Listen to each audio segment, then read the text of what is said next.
بسم اللہ الرحمن الرحیم۔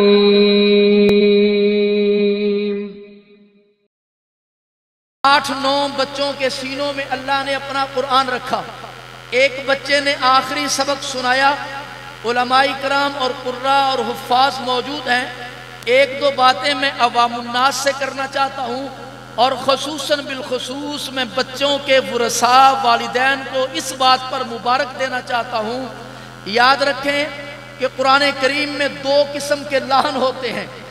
ایک کو لعن جلی کہتے ہیں اور دوسرے کو لعن خفی کہتے ہیں۔ لعن جلی حرام ہے اور لعن خفی، لعن جلی مطلقاً حرام ہے، یعنی 4 ایسی غلطیاں، 4 قسم کی غلطیاں لعن جلی ہیں۔ اگر بندہ ان کا مرتکب ہو جائے تو گناہگار ہوگا۔ ہمارے دیہاتوں میں اس بات کا خیال نہیں رکھا جاتا۔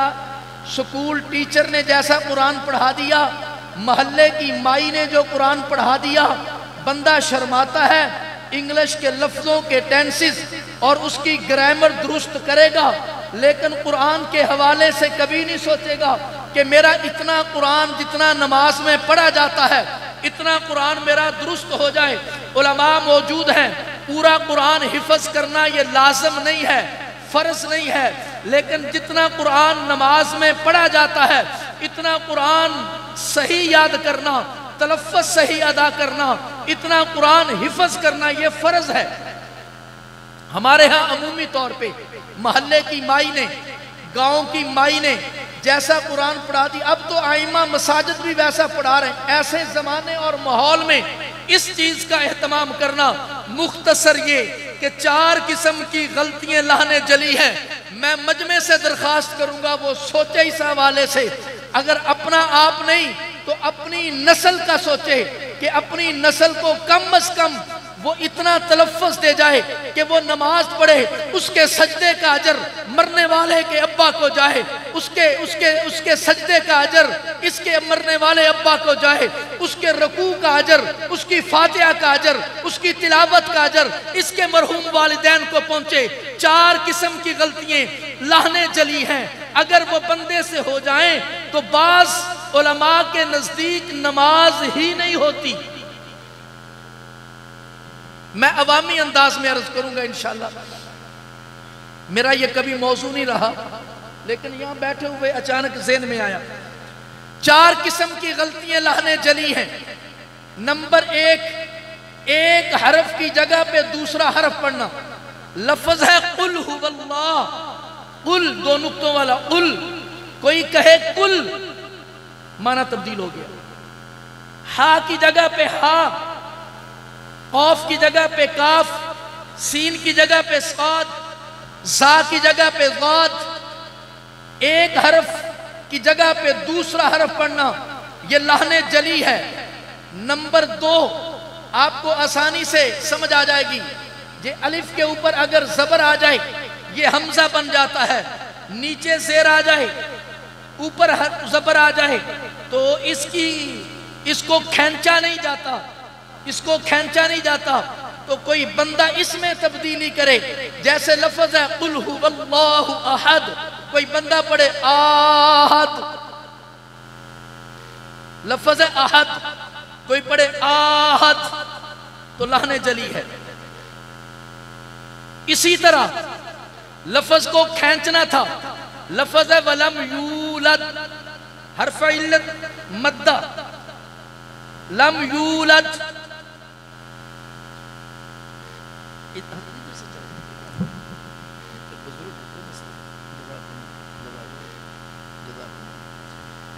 لفظ ہے وَلَمْ یولد، پڑھنے والے نے پڑھا وَلَمْ یولد، تو یہ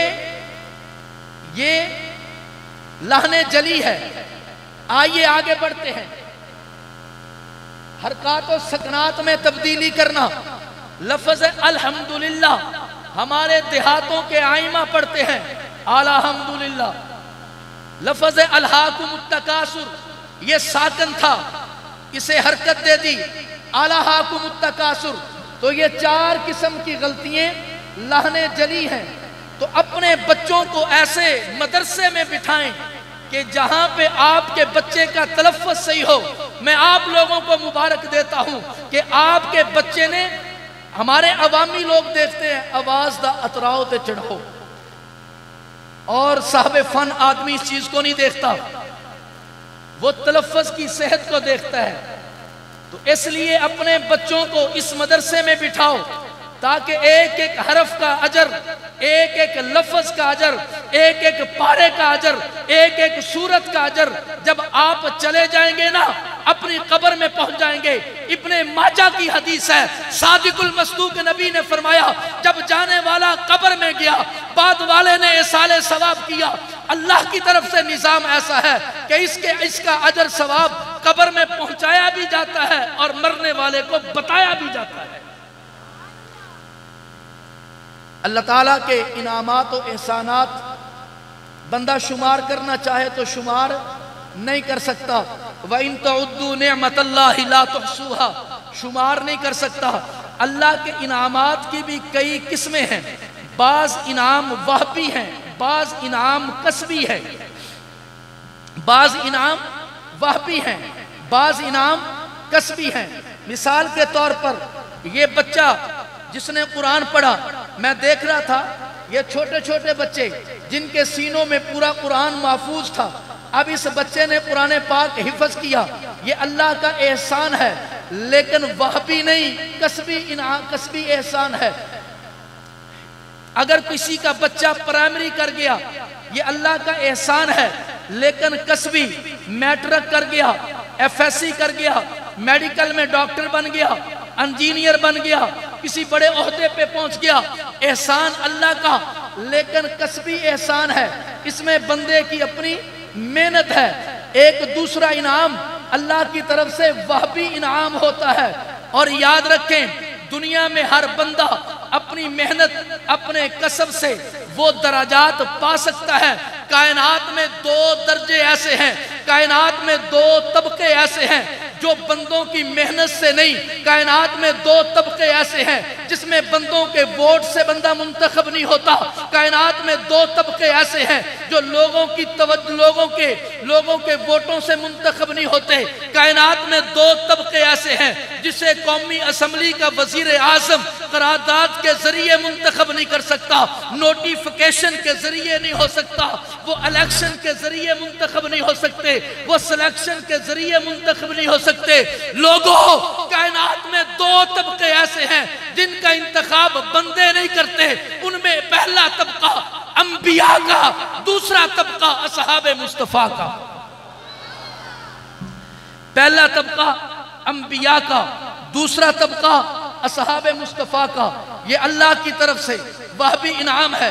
ربیع الاول شریف شروع ہو رہا ہے، میرے پیغمبر کی آمد ہے۔ میرے دوستو پوری توجہ چاہوں گا، ربیع الاول آ رہا ہے، میرے نبی کی ولادت ہے، میرے نبی کا پیدا ہونا ہے، میرے نبی کی ولادت ہے۔ اللہ نے عالم ارواح میں ایک جہاں عالم ارواح کا سجایا، وہاں پہ اسٹیج لگوایا، انبیاء کو بلوایا، سب کو بٹھایا، پھر ان کے دلہے کو بلوایا، پھر ارشاد فرمایا، میں مرادی ترجمہ کروں گا علماء سے معذرت کے ساتھ، پھر میرے رب نے ارشاد فرمایا وَإِذَا أَخَذَ اللَّهُ مِيثَاقَ النَّبِيِّينَ لَمَا آتَيْتُكُم مِّن كِتَابٍ وَحِكْمَةٍ، اے انبیاء کی جماعت میں تمہیں عزت بھی دوں گا، قدر و منزلت بھی دوں گا، تاج نبوت سجاؤں گا، اوصاف بھی ملیں گے، کمالات بھی ملیں گے، معجزات بھی ملیں گے، لیکن شرط صرف ایک ہے کہ تمہیں نسبت محمد کو اپنانا ہوگا، اقرار نبوت کرنا ہوگا، اس نبی کے اوصاف کمالات کو ماننا ہوگا۔ جب سب نے اقرار کر لیا تو پھر میرے رب نے کہا جاؤ، میں تمہیں عزتوں سے نوازتا ہوں، عظمتوں سے نوازتا ہوں، لیکن یہ صدقہ ہے جناب محمد الرسول اللہ صلی اللہ علیہ وسلم۔ محمد مصطفیٰ، عظمت محمد مصطفیٰ، نسبت مصطفیٰ، جس کی نسبت نہیں اس کی بخشش نہیں، نسبت مصطفیٰ، نعرہ تکبیر۔ اسی کو قاسم العلوم والخیرات بانی دارالعلوم دیوبند مولانا محمد قاسم نانوتوی رحمت اللہ علیہ نے ارشاد فرمایا کہ سب سے پہلے مشیت کے انوار سے نقش روح محمد بنایا گیا۔ کائنات کے دو طبقے ایسے ہیں جن کا انتخاب بندوں نے نہیں کیا، ووٹوں سے نہیں ہوا۔ نمبر ایک طبقہ انبیاء کا، نمبر دو طبقہ اصحاب مصطفیٰ کا۔ میں بہت مختصر کر رہا ہوں۔ نمبر دو طبقہ اصحاب مصطفیٰ کا۔ لوگوں، جماعت صحابہ یہ بندوں کا انتخاب نہیں ہے۔ لوگوں، صحابہ لوگوں نے منتخب نہیں کیے۔ لوگوں، صحابہ کو لوگوں نے نہیں نبی کے صحابہ بنایا۔ لوگوں، اصحاب محمد وہ ہیں کہ اللہ نے عالم ارواح کے اسی میدان میں جہاں انبیاء کے سر پہ تاج نبوت رکھا تھا، وہیں پہ میرے اللہ نے حدیث مبارکہ ہے، آدم اول سے لے کر آدم آخر تک، پہلے آدم حضرت آدم سے لے کر آخری انسان تک ساری ارواح کو میرے اور آپ کے رب نے اکٹھا کیا، اور پھر میرے اور آپ کے رب نے ان میں جو سب سے بہترین قلوب تھے، سب سے بہترین نفوس تھے، سب سے بہترین شخصیات تھیں، جن کو اللہ نے اوصاف دینے تھے، کمالات دینے تھے، جنہیں اپنے پیغمبر کے یار بنانا تھا، اللہ نے اصحاب محمد کا انتخاب عالم ارواح میں کیا ہے۔ ابھی میں عمرے پہ تھا تو ہمارے علاقے کے کچھ ذمہ دار انہوں نے کہا جی آپ ہمارے ساتھ چلیں کچھ زیارات کے لیے۔ ہم نکلے، جب غار ثور پہ پہنچے میں نے کہا چلو، ابھی چند قدم چلے تھے تو ایک کی زبان سے نکلا نبی دے یار سچے سن، اے انہاں دا ہی کام سی، اپنی بس کہاں صدیق نے کندھوں پہ اٹھایا اور کہاں پہنچایا۔ میرے دوستو، اصحاب مصطفیٰ یہ وہ طبقہ ہے جسے اللہ نے اپنے نبی کے لیے منتخب کیا۔ تو بعینی اسی طرح جیسے ساری دنیا مل کر، حکومتیں مل کر، اقوام متحدہ مل جائے، ساری حکومتیں مل جائیں اور اسمبلیاں قراردادیں پاس کر دیں کہ فلان نبی کو ہم نبی نہیں مانتے، ساری دنیا مل کر انکار کر دے، لیکن اللہ نے اسے نبی بنایا ہو، لوگوں کے انکار کرنے سے اس کی نبوت پہ ایک ذرہ برابر بھی فرق۔ اور اگر یہ سارے مل کر کسی نئے بندے کے متعلق کہیں جی ہم نے اسے نبی بنایا، اقوام متحدہ عالمی طاقتیں تسلیم کر چکے ہیں، نیشنل اسمبلی نے بل پاس کر دیا ہے، تو جناب اب یہ نبی ہوگا، ساری دنیا مل کر کسی کو نبی نہیں بنا سکتی، ساری دنیا مل کر کسی سے نبوت کا منصب چھین نہیں سکتی۔ بعینی اسی طرح جیسے یہ اللہ کا وہب ہے نبوت کا تعلق، ایک اور جملہ دیتا جاؤں، یہ میرا نہیں ہے، قاسم العلوم والخیرات بانی دارالعلوم دیوبند نے تحذیر الناس میں لکھا ہے۔ حضرت فرماتے ہیں بسا اوقات امتی عمل میں، تکرار عمل میں، مقدار عمل میں، تعداد میں نبی سے بڑھ جاتا ہے۔ یار لوگوں نے کہا دیکھو کوئی نبی تو بن سکتا ہے۔ میرے پاس بھی ایک مریض آیا، کہتا ہے دیکھیں یہ لکھا ہے بسا اوقات امتی عمل میں بڑھ جاتا ہے، دیکھیں۔ میں نے کہا دکھاؤ، میں نے کہا پڑھو۔ اس بیچارے تحذیر الناس تو کسی مولوی سے بھی نہیں پڑھی جاتی، اس کا ایک ایک صفحہ کئی کئی بار پڑھیں تو پھر جا کر سمجھ آتی ہے۔ اب حضرت نے یہی مسئلہ لکھا کہ بسا اوقات امتی عمل میں، تکرار عمل میں، عمل کے کرنے میں نبی سے بڑھ جاتا ہے۔ اگلا جملہ لیکن مقام نبوت نہیں پا سکتا۔ پھر اس سے آگے مثال دی کہ جیسے نبی نے ساری زندگی میں کتنے حج کیے، ایک حج فرمایا، اور امتی 60 کر لے، 70 کر لے تو وہ نبی کے مقام کو پہنچ جائے گا؟ نہیں پہنچ سکتا۔ میں نے کہا ادھوری عبارت نہ پڑھو، پوری پڑھو۔ ہم ادھورے لوگ نہیں ہیں، ہم پورے لوگ ہیں، آدھی بات نہیں کرتے، پوری بات کرتے ہیں، آدھا مسلک نہیں بیان کرتے، پورا مسلک بیان کرتے ہیں۔ ہم ادھورے لوگ نہیں، پورے لوگ ہیں۔ میں نے کہا پوری عبارت پڑھو۔ حضرت تو یہ فرما رہے ہیں کہ بسا اوقات امتی عمل میں نبی سے بڑھ جاتا ہے لیکن مقام نبوت نہیں پا سکتا۔ اس کی وجہ کیا ہے کہ اللہ نے جو نبی کو مقام عطا کیا ہے ساری، اور نبی محنت سے، ریاضت سے، عبادت سے، حج سے، عمرے سے، کثرت ذکر سے، کثرت صلاۃ، کثرت نماز سے، کثرت صوم سے بندہ نبی نہیں بن جاتا۔ ولی بن سکتا ہے، کتب بن سکتا ہے، عالم بن سکتا ہے، شیخ الحدیث بن سکتا ہے، لیکن لوگوں کثرت عبادت سے کوئی بندہ نبی نہیں بن سکتا۔ اور اسی بات کو حضرت نے تحذیر الناس میں ذکر فرمایا کہ کثرت عبادت کی وجہ سے کوئی بندہ نبی نہیں بن سکتا، تو جیسے کوئی بندہ کثرت عبادت سے نبی نہیں بن سکتا، ویسے ہی کوئی بندہ کثرت عبادت سے صحابی نہیں بن سکتا۔ جیسے نبوت اللہ کا وہب ہے، صحابیت بھی اللہ کا وہب ہے۔ صحابی کوئی عمل نہ کرے، صرف اسے دیدار مصطفیٰ نصیب ہوا ہو۔ اگر آپ مجھے تھوڑی سی توجہ دیں، توجہ، صحابی کائنات کی سب سے بڑی عبادت، علماء کی موجودگی میں ایک بڑا جملہ کہنے لگا ہوں، کائنات کی جتنی عبادتیں ہیں، نماز عبادت، روزہ عبادت، حج عبادت، زکوٰۃ عبادت، جہاد عبادت، اور بعض عبادتیں ایسی ہیں جہاد میں بندے کے خون کا قطرہ زمین پہ بعد میں گرتا ہے، رب کا دیدار پہلے ہو جاتا ہے، یہ ساری عبادتیں ہیں۔ ادھر سر سجدے میں رکھا، ادھر اللہ فرماتے ہیں یہ میرے قرب میں چلا گیا، ادھر بندہ کہتا ہے سبحان ربی العظیم، میرا رب اس کا جواب دیتا ہے، کبھی سبحان ربی الاعلیٰ پہ اللہ جواب دیتے ہیں۔ یہ ساری عبادتیں اللہ کے ہاں مقبول ہیں، لیکن ایک جملہ یاد رکھنا کہ صحابی کوئی عمل نہ کرے، نبی کوئی عمل نہ کرے، وہ بخشے بخشائے ہیں، کوئی عمل نہ کرے۔ ایسے اصحاب بھی ہیں۔ کائنات کی سب سے بڑی عبادت میں عرض کر رہا تھا، کائنات کی سب سے بڑی عبادت نماز سے، روزے سے، حج بیت اللہ سے بڑی وہ دیدار مصطفیٰ ہے، وہ صحبت رسول ہے۔ اگرچہ صحابہ کے اعمال اللہ نے امت کے لیے معیار بنائے ہیں، اگرچہ صحابہ کا ایمان اللہ نے امت کے لیے معیار ٹھہرایا ہے، لیکن صحابہ نبی علیہ السلام کے زمانے میں اور آج تک کائنات کی سب سے بڑی عبادت وہ دیدار مصطفیٰ ہے۔ اگرچہ صحابہ کے اعمال اور عبادات ایسی تھیں کہ کوئی ان کو نہیں پہنچ سکتا، اصحاب محمد وہ ہیں۔ میرے نبی نے فرمایا کوئی بندہ میرے یاروں میں سے ایک مٹھی جو کی دے دے، بعد میں آنے والا احد پہاڑ بھی صدقہ کر دے، میرے یار کی مٹھی کو کوئی نہیں پہنچ سکتا۔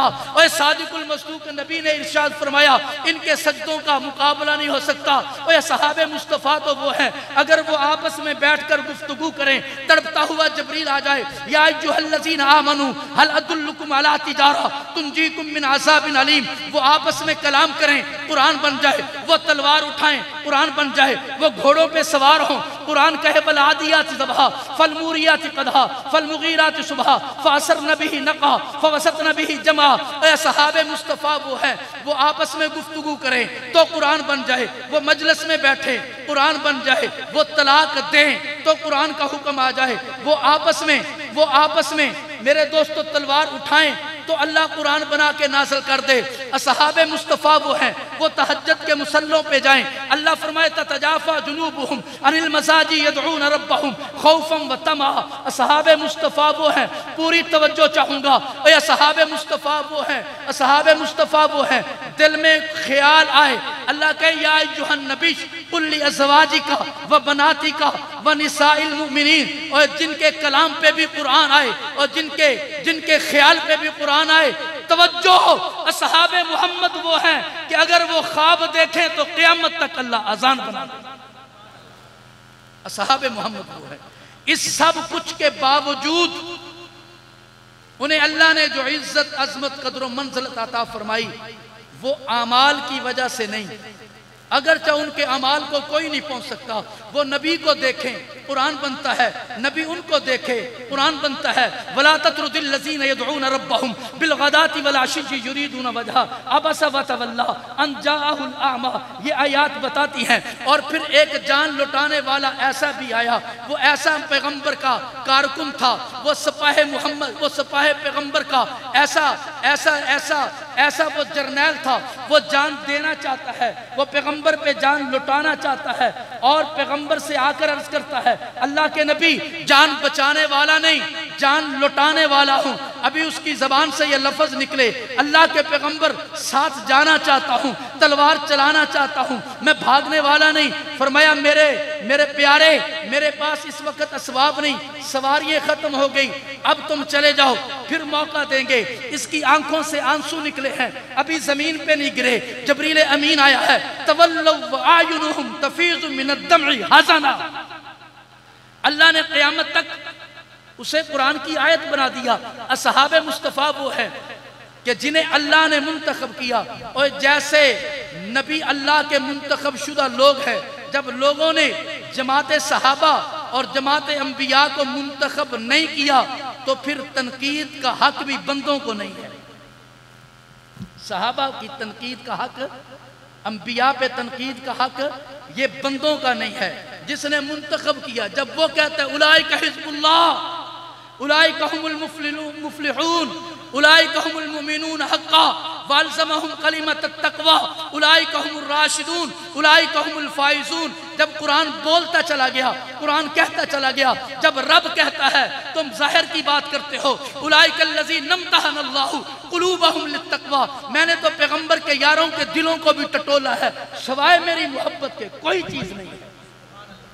یہ رب کے منتخب کردہ لوگ ہیں۔ تو خیر میرے دوستو، میں عرض یہ کر رہا تھا اللہ کے انعام کی کئی قسمیں ہیں، ان میں ایک وہبی انعام ہے اور ایک کسبی انعام ہے۔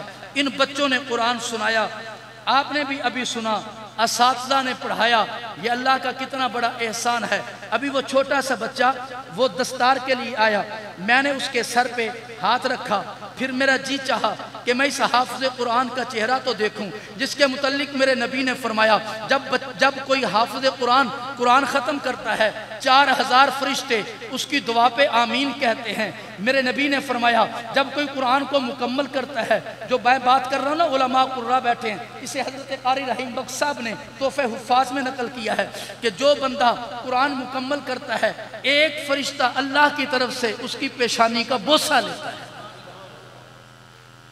میں نے کہا میں اس کا چہرہ تو دیکھوں، میں نے اس بچے کا سر اوپر کو کیا، جب میں نے اس کو دیکھا میرے دل میں ایک خیال آیا۔ کچھ عرصہ قبل میرے پاس ایک پروفیسر صاحب آئے تھے، وہ تشریف لائے تھے، انہوں نے مجھ سے کہا کہ جی قرآن کہتا ہے لو انزلنا ھذا القرآن علی جبل لرأیتہ خاشعا متصدعا من خشیۃ اللہ، کہ اگر ان آیات کو، اس قرآن کو پہاڑ پہ نازل کرتے تو وہ بھی ریزہ ریزہ ہو جاتا، تو ان بندیاں دے سینے کیوں نہیں سڑے؟ تو میرے سامنے فوراً اپنے شیخ متکلم اسلام حضرت مولانا محمد الیاس گھمن دامت برکاتہم العالیہ کا ایک واعظ جو میں نے حضرت کے سامنے بیٹھ کر سنا تھا، کوئی بات نہیں توجہ، کوئی بات نہیں، ایسے پروگراموں میں ایسا ہوتا رہتا ہے، وہ سنبھال لے گا، باقی دوست جو ہے نا وہ ذرا تھوڑی سی توجہ کرے کہ قرآن اگر پہاڑ پہ نازل ہوتا وہ سینے جلا کے راکھ کر دیتا، پتھر پگھل جاتے۔ یہ 7 سال کا بچہ، 7 سال کا ہوگا تقریباً، کدھر ہے وہ؟ کھڑا ہو جا، کھڑا ہو جا۔ اب اس بچے کو دیکھو، یہ 7 سال نہیں تو 8 سال کا ہوگا۔ اب یہ ادھر آ جاؤ، اب یہ 7 سال کا بچہ قرآن وارا، اب یہ 7 سال کا بچہ جو آپ کے سامنے ہے، اس کے سینے میں اللہ کا قرآن ہے۔ توجہ فرمانا، یہی بات میں نے پچھلے دنوں کنگن پور کے جلسے میں کہی تھی۔ یہ 7 سال کا بچہ جس کے سینے میں قرآن ہے، اس کا سینہ کیوں نہیں جلا، کیوں نہیں پگھلا، کیوں نہیں راکھ ہوا، کیوں نہیں یہ کرچی ہو گیا، کیوں نہیں یہ ٹوٹے ہوا؟ اس کی وجہ کیا ہے؟ اس کی وجہ سمجھئے، اللہ نے کہا لو انزلنا ھذا القرآن علی جبل لرأیتہ، اگر اسے میں پہاڑ پہ نازل کرتا قرآن کو، وہ بوجھ برداشت نہ کر سکتا۔ تو سوال پیدا ہوتا ہے یہ 8 سال کے بچے نے اس کا بوجھ کیسے برداشت کر لیا؟ کیسے برداشت کر لیا؟ اس کے سینے نے کیسے برداشت کر لیا؟ میں بہت مختصر کروں گا میرے دوستو۔ ایک ہوتا ہے جلال، ایک ہوتا ہے جمال، ایک ہوتا ہے جلال، ایک ہوتا ہے جمال۔ یہ سورج جلال والا، چاند جمال والا، میں اس پہ قرآنی آیات پڑھتا، لیکن میں آپ کی کیفیت کو دیکھ رہا ہوں. سورج جلال والا، چاند جمال والا. سورج میں جلالت ہے. کوئی بندہ اتنی طاقت نہیں رکھتا کہ جب وہ جون جولائی کا مہینہ ہو، وہ چند لمحوں کے لیے مسجد سے نکل کر وہ برآمدے تک جانے کے لیے اس کے پاؤں، اس کا سر، اس کی آنکھیں چندرا جاتی ہیں، اس میں ہمت نہیں رہتی. اور باپ اور ماں بچے کو باہر نہیں جانے دیتے. کیوں؟ کہ دھوپ ہے، کڑک دھوپ ہے، اس دھوپ میں نہیں جانے دیتے. وجہ کیا ہے؟ کہ سورج ہے. سورج تپش والا، سورج جلال والا، اس میں کوئی شبہ نہیں. لیکن وہی سورج جب رات آ جاتی ہے اور چاند نمودار ہو جاتا ہے، پھر جب چاند کی چاندنی آتی ہے، ماں اپنے بیٹے کو اپنی پہلو میں لے کر اشارہ کر کے کہتی ہے، بیٹا پتر ویکھ چندہ ماموں، ویکھ چاند اپنی رانائیاں بکھیرتا ہے. پھر شاعر لوگ اپنی شاعری کرتے ہیں، پھر چاندنی راتوں پہ کلام لکھا جاتا ہے. اور سورج کا اپنا کام ہے، چاند کا اپنا کام ہے. سورج کا کام ہے فصل کو تیار کرنا، سورج کا کام ہے کہ فصل کو پکانا، سورج کا کام ہے فصل تیار کرنا. چاند کا کام ہے اس میں ذائقہ بھرنا. سورج کا اپنا کام ہے، چاند کا اپنا کام ہے. سورج جلال والا، چاند جمال والا. اور آج سائنس بھی یہ کہتی ہے کہ چاند کی اپنی روشنی نہیں، وہی سورج کی روشنی جب چاند پہ پڑتی ہے، چاند کی روشنی ذاتی ہے، سورج کی روشنی عطائی ہے. یہی تو اہل حق کہتے ہیں کہ اللہ کا علم ذاتی ہے، نبی کا علم عطائی ہے. اللہ کا علم پہ قرآن بول رہا ہے، عالم الغیبی عالم الغیبی. اللہ کا قرآن بول رہا ہے کہ اللہ کی ذات عالم غیب اللہ کی ذات کو ہے، اللہ ہی جانتے ہیں، وہ عالم الغیب ہے. غیب کا علم صرف اللہ کے پاس ہے. تو پھر پتہ چلتا ہے کہ جی بعض جگہ پہ نبی بولے ہیں، اللہ نے فرمایا بالکل بولے ہیں، اس میں کوئی شبہ والی بات نہیں ہے. لیکن توجہ کرنا، نبی سورہ 29واں پارہ میرے اور آپ کے رب نے کہا نبی بھی بولا ہے، لیکن نبی کا علم عطائی علم ہے. نبی جب بولتا ہے، نبی تب بولتا ہے جب اللہ نبی کو بلواتا ہے. عالم الغیبی فلا یظہر علی غیبہ احدا الا من ارتضی من رسول. چاند کی عطائی، چاند کی اپنی کوئی روشنی نہیں. جب سورج کی روشنی چاند پہ پڑتی ہے، چاند سے گزر کر جب زمینوں پہ آتی ہے، انسانوں پہ آتی ہے، موسم پہ آتی ہے، راتوں پہ آتی ہے، پھر وہ چاندنی راتیں بن جاتی ہیں، پھر وہ فصلیں رس بھرنے لگ جاتی ہیں، پھر ذائقے آتے ہیں، پھر چاند کی چاندنی ہوتی ہے، وہ اپنی رانائیاں دیتی ہیں. توجہ کرنا، سورج جلال والا، چاند جمال والا. سورج کی روشنی جب چاند سے گزر کر معکوس ہو کر جب میرے اور تیرے سینے تک پہنچی، سینہ بھی ٹھنڈا ہوا، آنکھیں بھی ٹھنڈی ہوئیں، اب موسم بھی ٹھنڈا ہوا، یہ رانائیاں نصیب ہوئیں. وجہ چاند ہے، چاند. پھر سارے دیکھتے ہیں موسم ٹھنڈا ہو گیا، اب فصل میں ذائقہ جائے گا. تو سورج کی اپنی روشنی، چاند کی روشنی عطائی ہے، سورج کی ذاتی ہے. چاند کا کام اپنا ہے، سورج کا کام اپنا ہے. سورج جلال والا نہیں سمجھ آئی تو یوں سمجھے، ابا جلال والا، اماں جمال والی. ابا جلال والا، اگر ابا کا جلال نہ ہوتا ماں کا جمال سمجھنا آتا. مکہ جلال والا، مدینہ جمال والا. مکے کا بندہ کوئی ٹکرا جائے نا تو اسے اتنا غصہ آتا ہے، وہ کہتا ہے جلا حاجی جلا. اور ادھر مدینے کا بندہ ٹکرا جائے، وہ گرتے ہوئے کو پکڑے گا، یا حبیبی کہہ کے سینے سے لگائے گا، اپنے دسترخوان پہ لے جائے گا، کہے گا میرا مہمان بن بیٹھ یہاں پہ. مکہ جلال والا، مدینہ جمال والا. مکہ جلال والا، مدینہ جمال والا. ابا جلال والا، اماں جمال والی. توجہ، پانی پتی قاری جلال والا، حدیث پڑھانے والے محدث جمال والے. اور تواڈے کول دو بندے قابو نہیں آندے تے ماں کہندی اللہ کرے چھٹیاں مکن تے قاری دے وس پو. قاری جلال والا، اگر قاری صاحب میں جلال نہ ہوتا، یہ 50 بچے ایک نظر سے ایک وقت میں کنٹرول نہ ہوتے، یہاں پہ جلال ضروری تھا، اور جب یہی بچہ 20 سال کی عمر میں پہنچا، مولانا محمد اعظم صاحب نے داخلہ لیا، اولا میں، ثانیہ میں، ثالثہ میں، رابعہ میں، خامسہ میں، چلتے چلتے موقوف علیہ کیا۔ جب دورہ حدیث میں پہنچے، عمر 25 سال، 22 سال، 23 سال، 20 سال، اب یہ کڑیل جوان ہے، اب یہاں جلال کی ضرورت تھی، وہاں جلال پڑا ہے، اب جمال کی ضرورت ہے۔ قاری جلال والا میں اسے لمبا نہیں کرتا، کہیں ایسا نہ ہو کہ آپ ترجمے غلط کر دو، پھر مولویوں کی بے اکرامی ہو۔ قاری جلال والے، پانی پتی قاری ہو تو اور بھی بہتر، قاری صاحب جلال والے اور محدث جمال والا۔ اگر یہ شیخ الحدیث میں جمال نہ ہوتا تو 25 سالہ نوجوان دو زانو ہو کر اس سے کبھی علم حدیث نہ لیتا۔ تو میرے دوستو، اللہ کا احسان یہ ہے کہ اللہ نے ان بچوں کے سینے میں اپنا قرآن رکھا۔ ہم نے کب کہا کہ یہ قرآن براہ راست آیا ہے؟ یقیناً اگر براہ راست آیا ہوتا تو جل کے راکھ ہو جاتا۔ ہم نے کب کہا کہ براہ راست آیا؟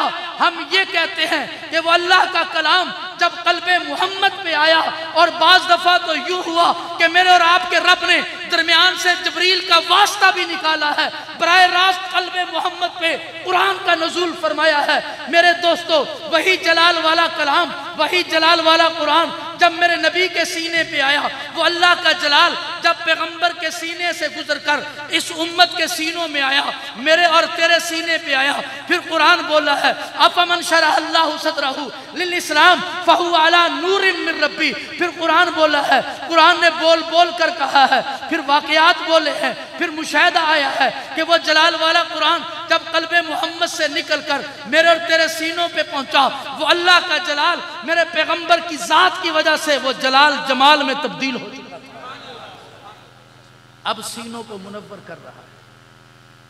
لوگوں، آپ کو مبارک ہے اگر آج بھی کوئی بندہ کہے نا کہ مجھے وہ بات، وہ لفظ، وہ کہانی سناؤ جو میرے مدنی کے منہ سے نکلی ہو اور منوعان اسی طرح نکلی ہو، تو آپ میں سے کوئی بندہ قرآن کی کوئی بھی آیت پڑھ کے اسے دکھا سکتا ہے، پڑھ کے سنا سکتا ہے کہ یہ وہ لفظ ہیں، یہ وہ لفظ ہیں جو بعینی اسی طرح نبوت کی زبان سے نکلے، قلب محمد سے آئے ہیں۔ اس میں ایک زبر زیر کا بھی فرق، زبر زیر کا بھی فرق نہیں۔ امتی کے لیے لازم ہے وہ نبی کی جماعت پہ بھی اعتماد کرے، وہ نبی کی کتاب پہ بھی اعتماد کرے، وہ نبی کی صفات پہ بھی اعتماد کرے، وہ نبی کے معجزات پہ بھی اعتماد کرے۔ بس آخری بات، جتنے نبی آئے ہیں ہر نبی کو اللہ نے معجزہ دیا ہے۔ حضرت ننوتوی فرماتے ہیں کسی کو 1 معجزہ، کسی کو 4 معجزے، کسی کو 9 معجزے۔ اے لوگوں، کائنات میں ایک ذات ایسی ہے، وہ نبی چلا ہے، اللہ نے معجزہ بنایا ہے، اس نبی کا بولنا اللہ نے معجزہ بنایا ہے، اس نبی کا دیکھنا اللہ نے معجزہ بنایا ہے، اس نبی کا سننا اللہ نے معجزہ بنایا ہے۔ یہ نبی بولا ہے، توجہ، یہ نبی بولا ہے تو میدان عرفات میں 1.25 لاکھ صحابہ کھڑے ہیں۔ جو پہلی صف میں کھڑا ہوا، جس آواز سے، جس کیفیت میں میرے نبی کی آواز سن رہا ہے، وہ آخری صحابی بھی اسی کیفیت میں سن رہا ہے۔ نبی کا بولنا معجزہ ہے، نبی کا سننا معجزہ ہے۔ مسجد نبوی میں ہے، حتیم کی سنی ہوئی بات، حتیم والی جگہ کی سنی ہوئی 2 بندوں کی بات اسے بتا رہے ہیں، اور نبی کا چلنا معجزہ ہے، نبی کا دیکھنا معجزہ ہے۔ میں ایک ایک بات پہ اگر تھوڑا سا اجمال عرض کروں وقت بیت جائے گا۔ نبی صحن حرم میں ہے، پوچھنے والے پوچھتے ہیں بتا مسجد اقصی کیسی ہے؟ اللہ نے حجاب کے پردے ہٹائے ہیں، نبی دیکھ دیکھ کے بتا رہا ہے۔ نبی کا دیکھنا معجزہ ہے، نبی کی ذات پہ اعتماد، نبی کی جماعت پہ اعتماد، نبی کی کتاب قرآن پہ اعتماد۔ بس آخری جملہ کہنا چاہتا ہوں، نبی کی جماعت بھی سچی، نبی کی ذات بھی سچی، نبی کی ازواج بھی، نبی کی بنات بھی، نبی کی آل بھی، نبی کی اولاد بھی۔ چونکہ ہم ادھورے لوگ نہیں ہیں، ہم پورے لوگ ہیں، ادھوری بات نہیں کرتے، پوری بات کرتے ہیں۔ ہم آل کے بھی نوکر ہیں، اصحاب کے بھی نوکر ہیں، آل کے بھی نوکر ہیں، اصحاب کے بھی نوکر ہیں۔ تو میرے دوستو، بس خلاصہ کلام یہ ہے، کیونکہ یہ ختم قرآن کی تقریب ہے، یہ قرآن کبھی بھی اس میں تغیر نہیں آئے گا، کبھی اس میں تبدل نہیں آئے گا۔ اللہ نے ان سینوں کو منتخب کر لیا ہے، اور جس کے سینے کو اللہ اپنے قرآن کے لیے منتخب کر لے۔ مغل بادشاہ آیا ہے، بیٹے سے اپنے باپ سے کہتا ہے ابا جی آپ کو مبارک ہو، آپ کے پوتے نے قرآن حفظ کر لیا۔ باپ نے کہا خیر مبارک، لیکن ٹھنڈی سانس لے کر کہا مجھے مبارک اس دن دینا جس دن کوئی آ کر خبر دے کہ تیرے بیٹے نے قرآن حفظ کر لیا۔ 1 سال کے بعد بادشاہ کہتا ہے، وہ بادشاہ ہور سی بادشاہ 1 سال کے بعد آ کر کہتا ہے ابا جی آپ کو بھی مبارک ہو، آپ کے بیٹے نے بھی حفظ کر لیا۔ تو یہ قرآن الف لام میم سے والناس تک سارے کا سارا محفوظ ہے۔ یہ سارے کا سارا، یہ ایسا نہیں ہے کہ 10 پارے ابو بکر کی بکری کھا گئی نعوذ باللہ، اور جناب اتنا قرآن مہدی کے پاس وہ فلانی غار کے اندر ہے، سرہ مرآ غار کے اندر ہے۔ نا یہ قرآن الف لام میم سے والناس تک جیسے لوح محفوظ سے پیغمبر کے سینے پہ آیا، وہاں سے چلا اس بچے کے سینے میں آیا، نہ اس کی زبر میں فرق ہے، نہ اس کی زیر میں فرق ہے، نہ اس کے نقطے میں فرق ہے، نہ اس کی شد میں فرق ہے، نہ اس کی مد میں فرق ہے۔ یہ قرآن سچا تو قرآن منن والے بھی سچے۔ اللہ نے اسی لیے کہا کہ آغاز میں اندتے شبہ نہ کرنا، اے سچی کتاب ہے لا ریب فی۔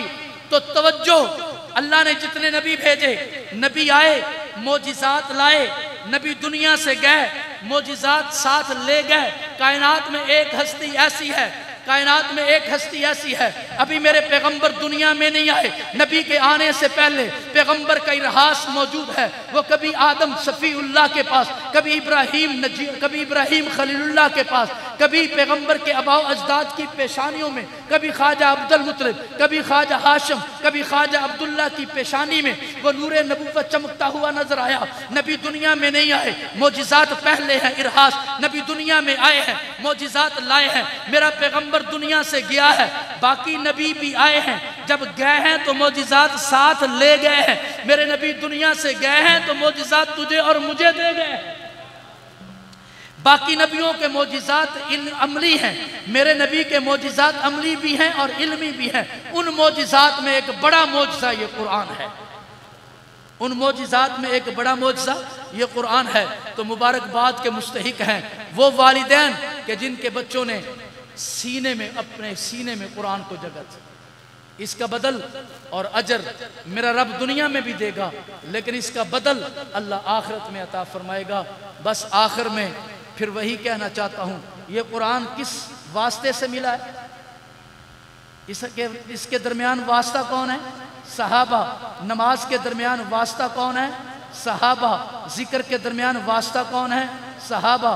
تو پھر وہی بات میں نے کہی تھی، اگر تو نے تلوار چلانی ہے اور اس کا میرے دوستو نمونہ صحابہ، طریق شب میں سحر پیدا کر، جو دین کے کام آئے وہ سر پیدا کر۔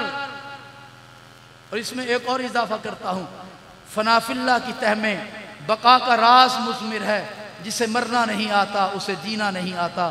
وآخر دعوانا ان الحمدللہ۔